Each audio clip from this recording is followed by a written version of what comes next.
I am Dr. Muhammad Adnan Khan, and I am working as Assistant Chief Medical in Directorate General of Health Services. Data is reliable for Bangladesh because at the present there is no baseline data on cause of death in hospitals. Mainly, my focus is on data quality checking and the fulfillment of data given by the doctors and by the senior staff nurse in the hospitals. Our doctors are very at the beginning stage. They are just started, and our senior staff nurse is not so much trained about on it. So when they fill up the form, there is some mistake. They have done some mistake, and I'm actually getting those gaps so that I can put it there so that they can correct it later.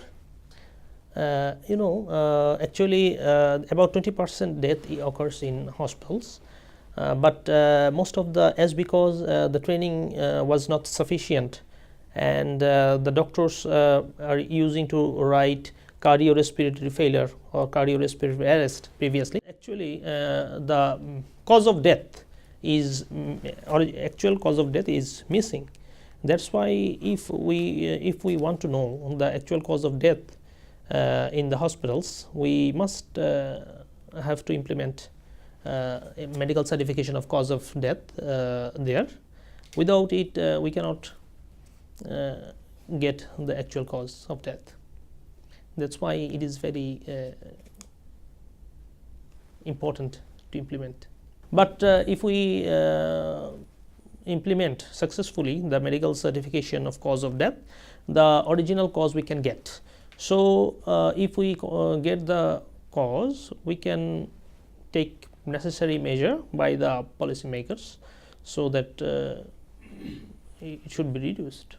After reaching my country, I first of all I like to discuss with my Director General, Professor Abul Kalam Azad, and then after taking his permission, I will try to make a focal person from each hospital, so then and make a Viber or email group and share the data, because I am in the center, and if I coordinate all the focal person from each hospitals, then the gap can be minimized.